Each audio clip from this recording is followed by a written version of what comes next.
नमस्कार दोस्तों, मैं आपका दोस्त वीरेंद्र रावत एक बार लेके आया हूँ आपके लिए वीरेंद्र रावत क्लासेस। और आप देख रहे हो मेरे साथ हिंदी ग्रामर चैप्टर 1 पहला लेसन जो हिंदी ग्रामर का कराऊंगा वो स्वर और व्यंजन है। ठीक है दोस्तों, तो आगे भी मैं इसी तरीके से करा रहा हूँ। अगर आप कंपटीशन एग्जाम की तैयारी कर रहे हो और इसमें हिंदी पूछी जाती है तो आप ये ज़रूर देखिएगा, क्योंकि आपको इससे बहुत अच्छी हेल्प मिलेगी। ठीक है दोस्तों, तो शुरू करते हैं वीरेंद्र रावत के साथ वीरेंद्र रावत क्लासेस। भाषा क्या होती है, आपको पता है भाषा क्या है? भाषा एक विचार विनिमय का माध्यम है, यानी कि हम अपनी बात को दूसरे को अच्छी तरीके से समझा सके और उसकी बात अच्छे से ग्रहण कर सके, तो वही विचार विनिमय का एक माध्यम है जिससे हम एक दूसरे की बातों को स्पष्ट से समझ सके। तो भाषा क्या है? भाषा का जो उदय हुआ वो संस्कृत के भाष शब्द से हुआ। किससे हुआ? भाषा, अगर भाषा की परिभाषा हम बोलें कि भाषा किस तरीके से बनी है, तो भाषा संस्कृत के भाष शब्द से बना हुआ है। भाष शब्द से बना हुआ है। ठीक है, तो भाषा संस्कृत के भाष शब्द से बना हुआ है। और भाषा का अर्थ क्या होता है? बोलना। भाषा का अर्थ होता है बोलना। बोलना, भाषा का अर्थ होता है बोलना। और जो भाषा की सार्थक इकाई होती है वो वाक्य होती है। ठीक है दोस्तों, तो भाषा की सार्थक इकाई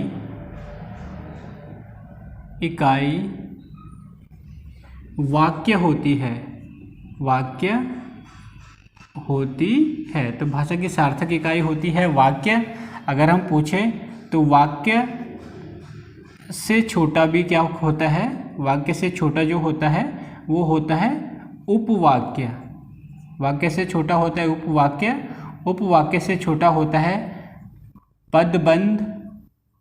पदबंध से छोटा होता है पद। पद से छोटा होता है अक्षर, और अक्षर से छोटा होता है वर्ण या ध्वनि। ठीक है, तो भाषा का उदय जो हुआ संस्कृत के भाष शब्द से बना हुए भाषा। और भाषा का अर्थ क्या होता है? बोलना। और भाषा की सार्थक इकाई क्या होती है? वाक्य। कई बार ये पूछा जाता है कि भाषा की सार्थक इकाई क्या है, तो आपको ध्यान रखना है भाषा की सार्थक इकाई क्या है? वाक्य है। ठीक है, और वाक्य से छोटा होता है उपवाक्य। उपवाक्य से छोटा होता है पदबंध। पदबंध से छोटा होता है पद। पद से छोटा होता है अक्षर। अक्षर से छोटा होता है वर्ण या ध्वनि। यानी कि हम कह सकते हैं कि भाषा की जो सबसे छोटी इकाई है वो क्या है? तो भाषा की जो सबसे छोटी इकाई है वो वर्ण या ध्वनि है। ये क्वेश्चन भी पेपर में पूछे जाते हैं। तो भाषा की सबसे छोटी इकाई क्या है? तो भाषा की सबसे छोटी इकाई, सबसे छोटी इकाई है वर्ण या ध्वनि। ठीक है, तो भाषा की जो सबसे छोटी इकाई है वो क्या है? वर्ण या ध्वनि। कई बार पूछा जाता है, तो आपको ध्यान रखना। अगर पूछेगा कोई आपसे या पेपरों में आगे कि भाषा की सबसे छोटी इकाई क्या होती है, तो भाषा की जो सबसे छोटी इकाई होती है वर्ण या ध्वनि होती है। देखो दोस्तों, वर्ण क्या होता है? वर्ण होता है ध्वनि का लिखित रूप होता है वर्ण। ठीक है, वर्ण ध्वनि का लिखित रूप है। और जो ध्वनि है वह वर्ण का मौखिक रूप है। मौखिक रूप। ठीक है, तो वर्ण जो है वो ध्वनि का लिखित रूप है और ध्वनि जो है वो वर्ण का मौखिक रूप है। तो इस तरीके से क्या हो गया कि भाषा की जो सबसे छोटी इकाई है वो वर्ण या ध्वनि है। यानी कि वर्ण क्या है? जिन लेखन चिन्हों के माध्यम से हम किसी चीज़ को व्यक्त करते हैं वही क्या होते हैं? वर्ण होते हैं। वो क्या होते हैं? छोटे छोटे वर्ण, जैसे ओ से ले ओ, आ, ई, ऊ, क, ख, इस तरीके से जो सारे ये वर्ण है। ठीक है, अब है कि वर्ण की परिभाषा क्या होती है। देखो, वर्ण की परिभाषा क्या होती है? वर्ण जो होता है भाषा की वह छोटी से छोटी इकाई होते हैं जिसके खंड नहीं किए जा सकते। यानी कि वर्ण की अगर परिभाषा बोलेंगे हम कि वर्ण की परिभाषा क्या है, तो वर्ण क्या है, भाषा की वह छोटी से छोटी इकाई जिसके खंड नहीं किए जा सकते हैं उसे वर्ण कहते हैं। तो परिभाषा, वर्ण की परिभाषा आ गई आपके पास। वर्ण भाषा की वह छोटी से छोटी इकाई, भाषा की वह छोटी से छोटी इकाई जिसके खंड नहीं किए जा सकते, जिसके खंड नहीं किए जा सकते हैं उसे वर्ण कहते हैं। ठीक है, तो भाषा, वर्ण की परिभाषा होगी भाषा की वह छोटी से छोटी इकाई जिसके खंड नहीं किए जा सकते हैं उसे हम क्या कहते हैं, वर्ण कहते हैं। एक परिभाषा ये हो गई। अगर दूसरी परिभाषा लिखना चाहोगे आप तो ध्वनि चिन्हों के माध्यम से जिसे व्यक्त किया जाता है वह क्या होता है, वर्ण होते हैं। यानी कि जो भी ध्वनि चिन्ह होते हैं, ध्वनि चिन्ह क्या होते हैं, जैसे क बोल रहे हो हम तो क्या ध्वनि निकल रही क, लेकिन चिन्ह क्या है, क ये ध्वनि है और उसका चिन्ह क्या है, क। ठीक है, तो ध्वनि चिन्हों के माध्यम से भी व्यक्त किया जाता है तो उसी को हम क्या कहते हैं, वर्ण कहते हैं।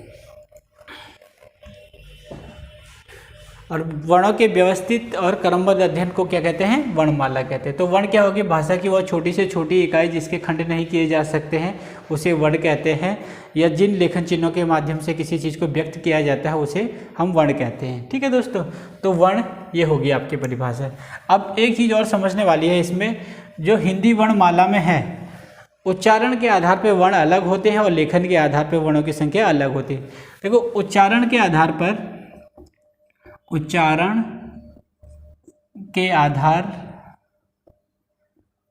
पर जो वर्णों की संख्या होती है, वर्णों की संख्या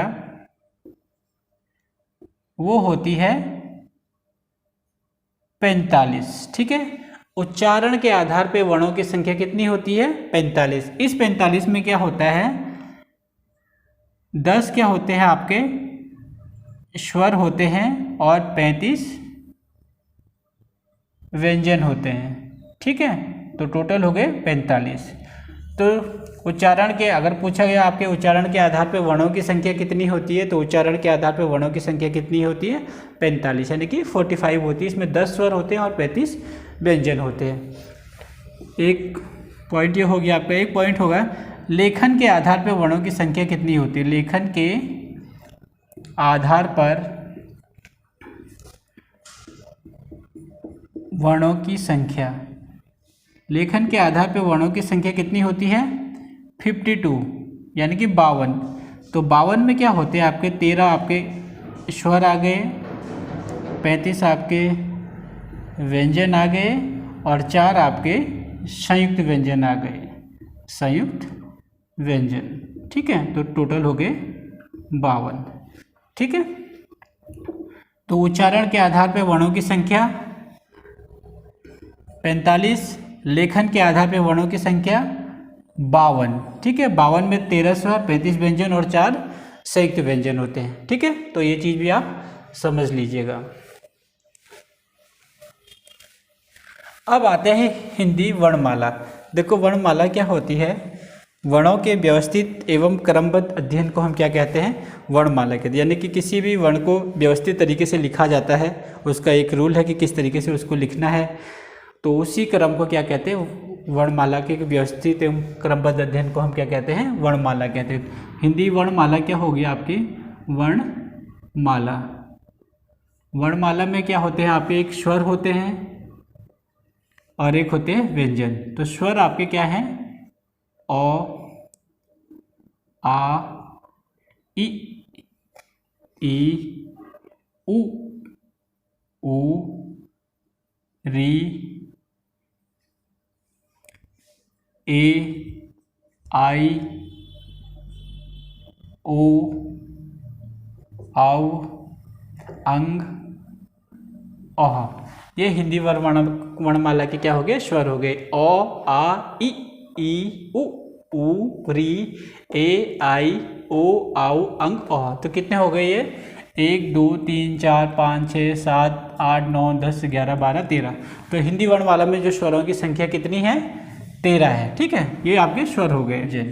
ठीक है, तो उच्चारण के आधार पर वर्ण कितने प्रकार के होते हैं? 2 प्रकार के। एक होता है स्वर, दूसरा होता है व्यंजन।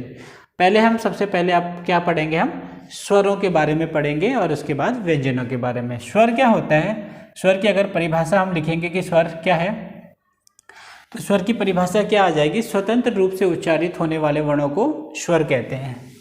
तो स्वर की परिभाषा क्या आ जाएगी? स्वतंत्र रूप से उच्चारित होने वाले वर्णों को हम स्वर कहते हैं। स्वतंत्र रूप से उच्चारित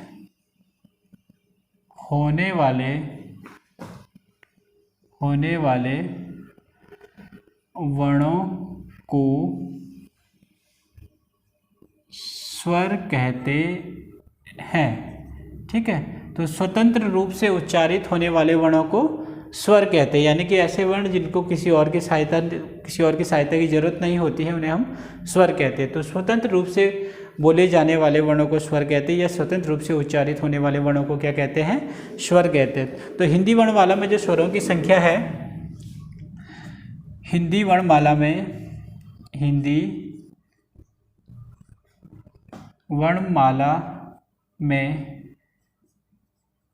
लेखन के आधार पर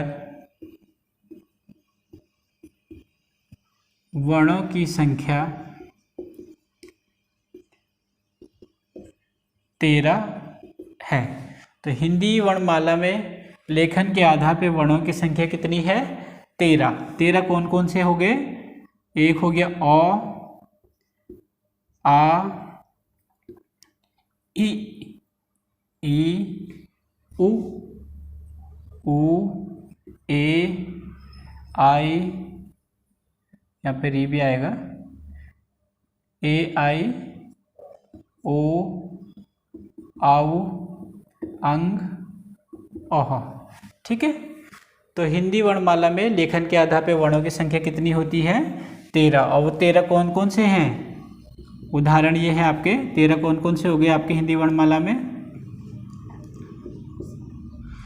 अ, आ, ई, उ, री, ए, आई, ओ, आउ, अंग। तो इनकी संख्या कितनी होगी? तो ये तो लेखन के आधार पर है। हिंदी वर्णमाला में वर्णों की संख्या कितनी हो गई? 13। एक है कि उच्चारण के आधार पर हिंदी वर्णमाला में वर्णों की संख्या कितनी होती है? लेखन स्वरों की संख्या कितनी होती है? उच्चारण के आधार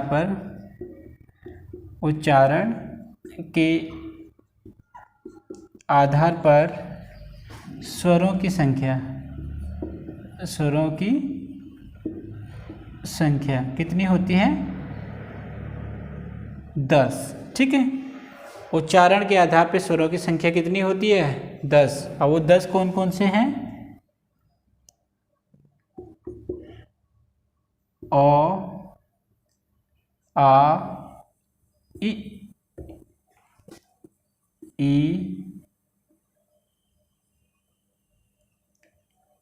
उ,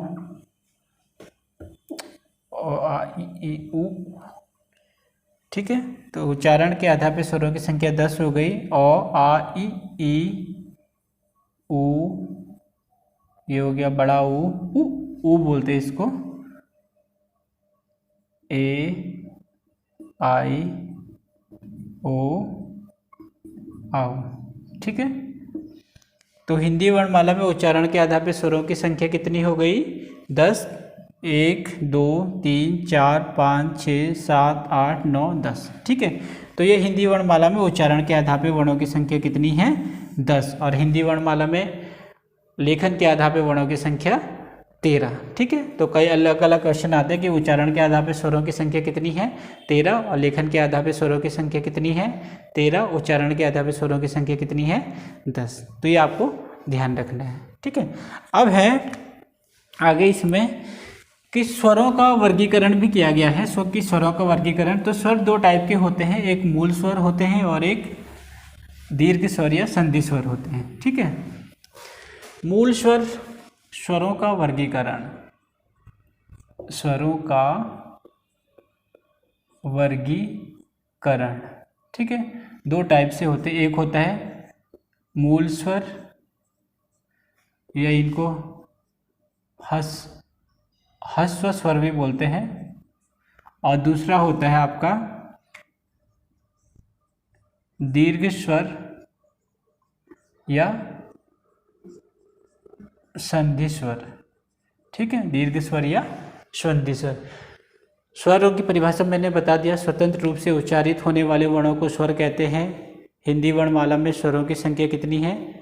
लेखन के आधार पर 13 और उच्चारण के आधार पर 10।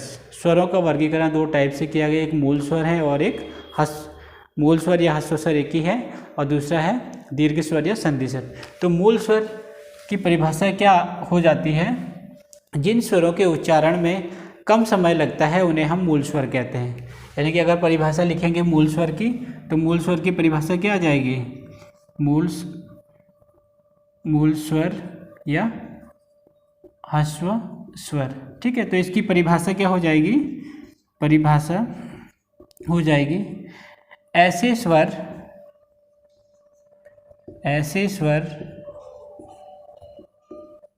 जिनके उच्चारण में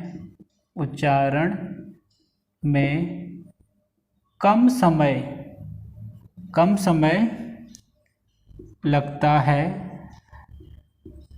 उन्हें हम मूल स्वर कहते हैं, उन्हें हम मूल स्वर कहते हैं। तो इसकी परिभाषा होगी मूल स्वर की, ऐसे स्वर जिनके उच्चारण में कम समय लगता है उन्हें हम मूल स्वर कहते हैं। तो हिंदी वर्णमाला में जो मूल स्वर हैं उनकी संख्या कितनी है? मूल स्वरों की संख्या वो है 4, ठीक है। तो 4 कौन कौन से हैं जो मूल स्वर हैं? एक हो गया आपका अ, ई, उ और री, ठीक है। तो ये आपके मूल स्वर हैं, अ, छोटी ई, छोटा ओ और री, मूल स्वर। तो हिंदी वर्णमाला में मूल स्वरों की संख्या कितनी है? 4। कौन कौन से हैं? अ, ई, उ, री, ठीक है। तो ऐसे स्वर जिनके उच्चारण में कम समय लगता है उन्हें मूल स्वर कहते हैं, और मूल स्वर है अ, ई, उ, री। अब आता है दूसरा आपका दीर्घ स्वर या संधि स्वर, ठीक है। तो दीर्घ स्वर या संधि स्वर, इसकी परिभाषा हो गई ऐसे स्वर जिनके उच्चारण में, परिभाषा इसकी लिखो आप, परिभाषा ऐसे स्वर जिनके उच्चारण में मूल स्वरों की अपेक्षा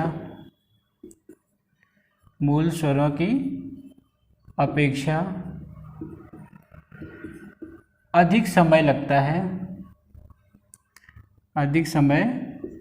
लगता है उन्हें हम दीर्घ स्वर कहते हैं, उन्हें हम दीर्घ स्वर कहते हैं, दीर्घ स्वर या संधि स्वर कहते हैं। या हम लिख सकते हैं कि ऐसे स्वर जो दो स्वरों के योग से बने होते हैं और उन्हें हम संधि स्वर कहते हैं, ठीक है। लिखो इसमें, चूंकि यह दो स्वरों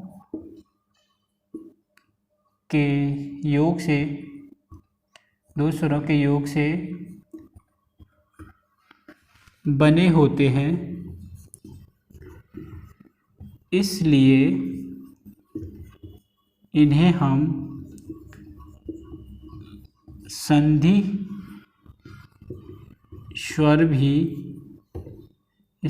हम संधि स्वर भी कहते हैं, ठीक है दोस्तों। ये हो गया परिभाषा। तो दीर्घ स्वर या संधि स्वर क्या होते हैं? ऐसे स्वर जिनके उच्चारण में मूल स्वरों की अपेक्षा अधिक समय लगता है उन्हें दीर्घ स्वर या संधि स्वर कहते हैं। या हम यह कहते हैं जो दो स्वरों के योग से बने होते हैं उनको हम संधि स्वर कहते हैं। तो हिंदी वर्णमाला में जो दीर्घ स्वर हैं वो कौन कौन से हैं? तो दीर्घ स्वर है हिंदी वर्णमाला में आपके, और इनकी संख्या कितनी है? संख्या जो है इनकी 7 है। ठीक है, दीर्घ स्वर कौन कौन से हो देखो। अब पहले दीर्घ स्वर हो गया आपके अ प्लस अ बराबर होता है आ, ई को मिला के बड़ा ई बन गया आपका, ऊ को मिला के आपका बड़ा ऊ बन गया। ठीक है, इसी तरीके से अ प्लस आ प्लस ई बराबर हो गया आपका ए, फिर ऑब्लिक आ प्लस ए बराबर हो गया आपका आई, फिर ऑब्लिक आ प्लस ओ ऑब्लिक बड़ा ओ बराबर बन गया आपका ओ, फिर आ प्लस ओ बराबर आओ। तो ये हिंदी वर्णमाला में क्या हो गया? दीर्घ स्वर या संधि स्वर। 1 2 3 4 5 6 7।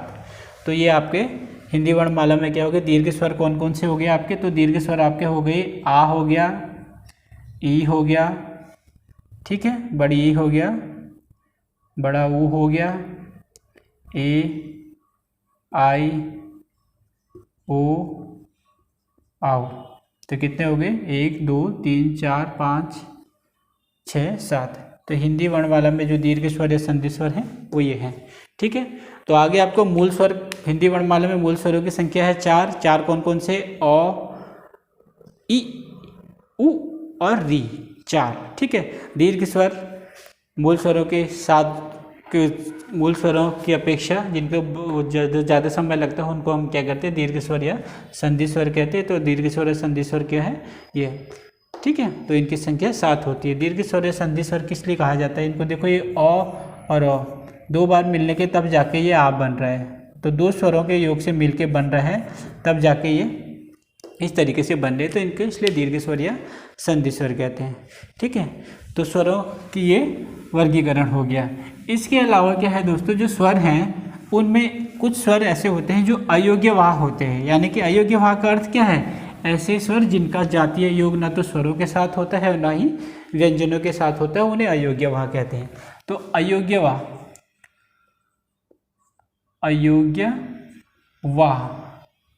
स्वर, ठीक है, अयोग्यवाह स्वर कौन कौन से हैं? परिभाषा लिखेंगे इसकी। ऐसे स्वर जिनका जातीय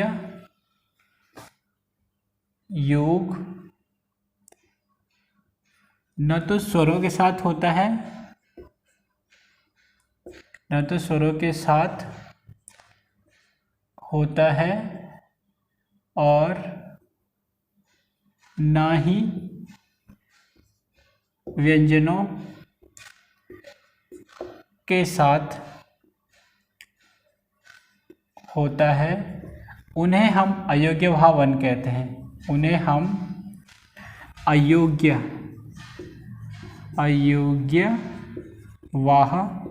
वर्ण कहते हैं, या अयोग्यवाह स्वर या वर्ण जो भी है, तो अयोग्यवाह। तो अयोग्यवाह कैसे? ऐसे स्वर जिनका जातीय योग न तो स्वरों के साथ होता है न व्यंजनों के साथ होता है, उन्हें हम क्या कहते हैं?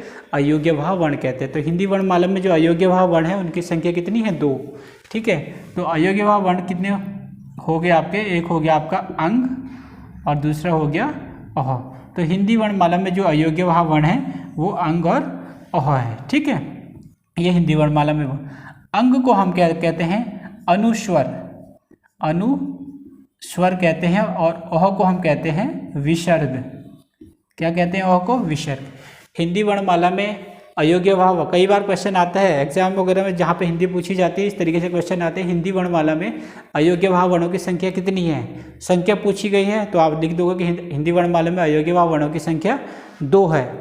अगर ये पूछा गया हिंदी वर्णमाला में अयोग्यवाह वर्ण कौन कौन से हैं, ऑप्शन दे दिया 4, तो आपको ध्यान रखना कि हिंदी वर्णमाला में अयोग्यवाह वर्ण कौन से हैं, एक है अंग और दूसरा है अह। ये 2 अयोग्यवाह वर्ण है हिंदी वर्णमाला में। अंग देखो अनुस्वर, ये अनुस्वर कहाँ लगता है, जैसे आप लिखते हैं उदाहरण के तौर पे आपने लिख लिया पतंग, बिंदी आती है ऊपर, अनुस्वर की आती है। दंत, दो के ऊपर बिंदी जो आती है वो अनुस्वर लगता है। ओह, इसका उदाहरण देख लो आप, जैसे आप लिखते हो अतः, अतः लिखते हो तो पीछे से जो है वो विसर्ग होता है, ठीक है। इस तरीके से आप उदाहरण लिख लो, तो जिनके पीछे से 2 बिंदी होती है वो विसर्ग लगा रहते हैं और ऊपर जो होता है वो अनुस्वर होता है। तो हिंदी वर्णमाला में अयोग्यवाह वर्णों की संख्या 2 है, अंग और अह। अंग को अनुस्वर कहते हैं, अह को विसर्ग कहते हैं।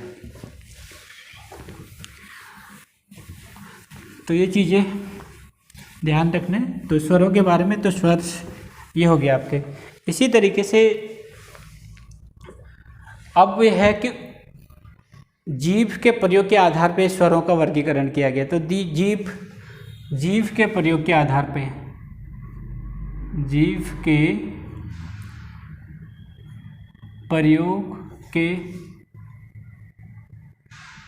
आधार पर स्वरों का वर्गीकरण,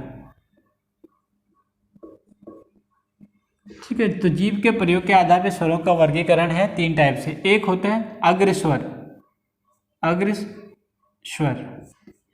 अग्रस्वर क्या होते हैं, ऐसे स्वर जिनके उच्चारण में जीभ का अग्र भाग काम करता है उनको हम अग्रस्वर कहते हैं। ऐसे स्वर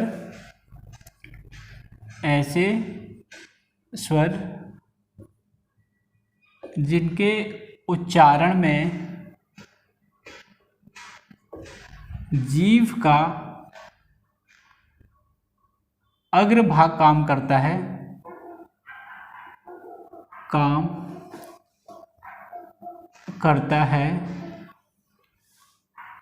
करता है, उन्हें हम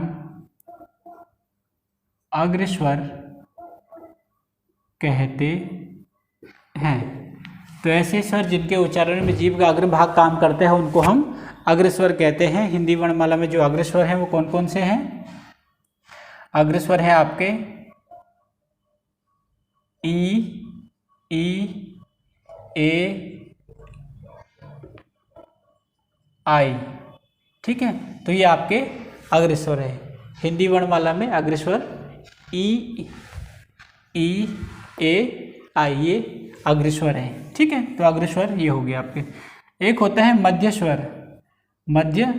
देखो जीभ के उच्चारण के आधार पे है ये, तो जीभ के उच्चारण के आधार पे मध्य स्वर। ऐसे स्वर जिनके उच्चारण में जीभ का मध्य भाग काम करता है उन्हें मध्य स्वर कहते हैं। तो परिभाषा आ जाएगी, ऐसे स्वर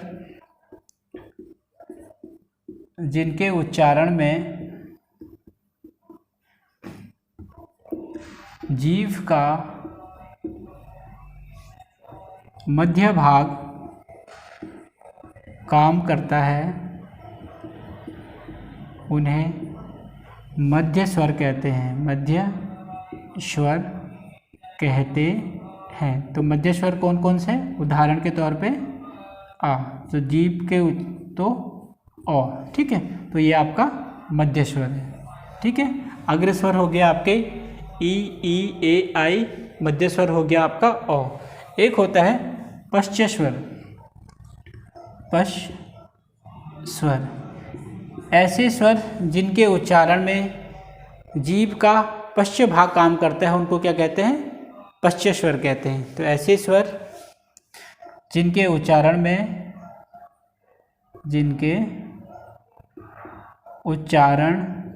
में जीभ का पश्च भाग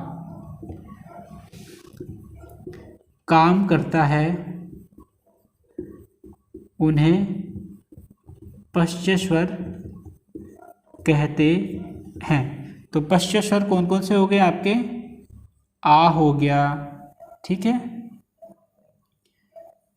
ये आपके पश्च स्वर हो गए। आ हो गया, ऊ हो गया, बड़ा ऊ हो गया, ओ हो गया और आऊ हो गया। ये आपके पश्च स्वर हैं, ठीक है। तो अग्र स्वर हो गया आपके ई ए आई, यानी कि ई। देखो जो बोल रहे हो आप, तो जीभ है, जीभ का जो स्टार्टिंग का पॉइंट है वहाँ पे असर पड़ रही। ई हवा जो है वो ई पे, जीभ पे शुरू वाले हिस्से पे जा रही है। तो इसके जीभ के प्रयोग के आधार पे जो स्वर बनाए गए हैं अग्र स्वर, पश्च स्वर और मध्य स्वर, ये इस तरीके से बनाए गए हैं। तो अग्र स्वर हो गया आपके ई ए आई। आप बोलो ई ए आई, जीभ जो दांत पे लग रही है और इस पहले का हिस्सा लग रहा है। मध्य स्वर ओ, जीभ का मध्य स्वर, जीभ के मध्य में हवा जा रही है तो वहाँ पे लग रही है। पश्च स्वर आ, जीभ जा रही है आपकी जीभ के लास्ट के हिस्से में, तो उसके हिसाब से ये पश्च स्वर हो गए, ठीक है।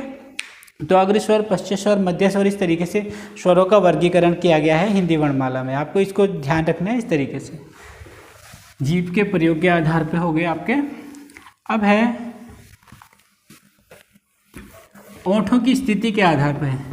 देखो ओंठों की स्थिति के आधार पे जो स्वर होते हैं वो कितने टाइप के होते हैं। ओंठों की स्थिति के आधार पे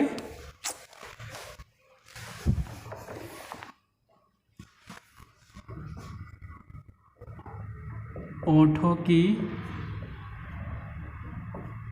स्थिति के आधार पर स्वर, ठीक है। तो ओंठों की स्थिति के आधार पे होते हैं एक अवृत मुखी, यानी कि अवृत मुखी क्या होते हैं, ऐसे स्वर जिनके उच्चारण में जीभ वृत्त या गोलाकार नहीं बनता है, उसे अवृत मुखी कहते हैं। ऐसे स्वर जिनके उच्चारण में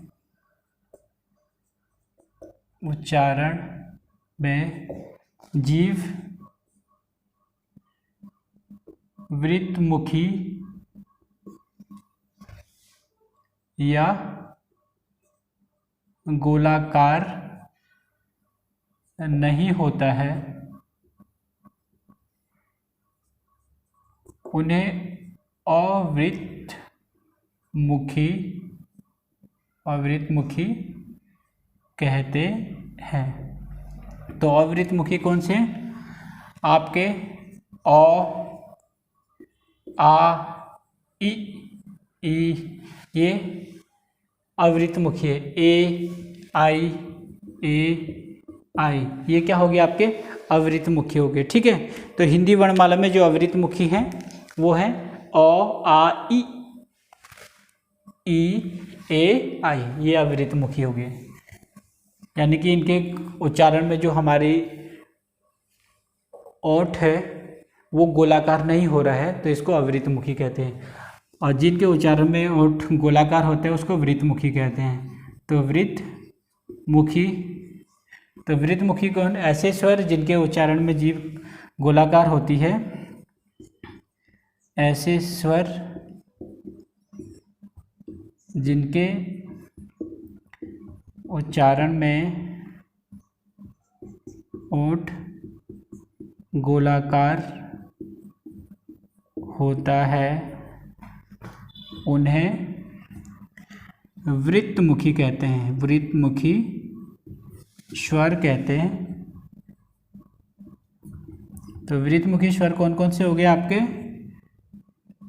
ऊ, ओ, आओ, ये आपके क्या हो गए वृत्त मुखी, ठीक है। तो अवृत्त मुखी अ, आ, ई, ए, आई, अवृत्त मुखी ऊ, ओ, आओ। तो ये आपके स्वर हैं। तो एक बार आप समझ लीजिए मैंने क्या बोला था स्टार्टिंग से। भाषा क्या होते, भाषा का जो सार्थक अंग है वो क्या है, वाक्य। भाषा का सार्थक अंग क्या है, वाक्य। ये भाषा की जो सबसे छोटी इकाई क्या है, वर्ण या ध्वनि, ठीक है। वर्ण या ध्वनि, जो वर्ण है वो ध्वनि का लिखित रूप है और जो ध्वनि है वो वर्ण का मौखिक रूप है। वर्ण की परिभाषा क्या होगी, वर्ण की परिभाषा बताओ तो, अगर आपको याद है तो वर्ण की परिभाषा हो गई स्वतंत्र रूप से उच्चारित होने वाले वर्णों को क्या कहते हैं, हम स्वर कहते हैं। स्वतंत्र रूप से उच्चारित होने वाले वर्णों को स्वर कहते हैं। वर्ण की परिभाषा ऐसे छोटे से छोटे जो होते हैं शब्द होते हैं जिनको हम तोड़ नहीं सकते। अगर सरल भाषा में कहते हैं कि जिनको हम एक शब्द को हम तोड़ नहीं सकते, एक वर्ण को हम तोड़ नहीं सकते, छोटे छोटे वर्णों में नहीं तोड़ सकते, उसको हम वर्ण कहते हैं। या ध्वनि या लेखन चिन्हों को हम क्या कहते हैं, वर्ण कहते हैं। ठीक है, तो इस तरीके से छोटी से छोटी इकाई जिसके एक और खंड नहीं किए जा सकते उसको हम क्या कहते हैं, वर्ण कहते हैं। ठीक है, वर्ण दो टाइप के होते हैं, एक स्वर हो गया, एक व्यंजन हो गया। लेकिन स्वर और व्यंजन से पहले ये भी समझ लें कि उच्चारण के आधार पर वर्णों की संख्या होती है 45, इसमें 10 स्वर और 35 व्यंजन होते हैं आपके। ठीक है, और लेखन के आधार पर वर्णों की संख्या होती है 52। इस 52 में आपके 13 स्वर, 35 व्यंजन और 4 संयुक्त व्यंजन होती हैं। ठीक है, तो लेखन के आधार पर 52 होते हैं।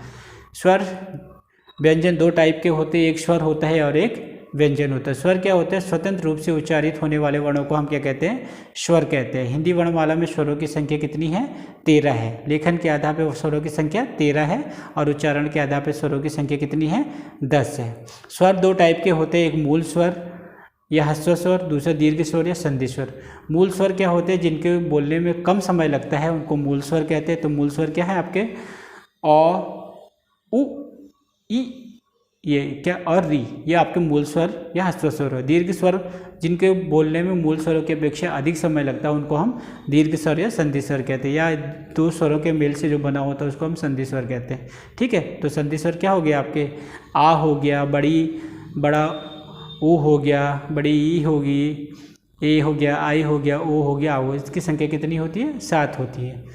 अयोग्य भाव वर्ण, हिंदी वर्णमाला में अयोग्य भाव वर्णों की संख्या 2 होती है। कौन कौन से हैं, एक अंग और अह। अंग को अनुस्वर कहते हैं और अह को विसर्ग कहते हैं। ओठों की स्थिति के आधार पर वर्णों का वर्गीकरण मैंने कर दिया और जीभ के उच्चारण के आधार पर वर्णों का वर्गीकरण मैंने कर दिया। तो इस तरीके से दोस्तों ये स्वर वाला चैप्टर है वो आपका समाप्त हो गया। नेक्स्ट टाइम पे जो आएगा वो व्यंजन आएगा।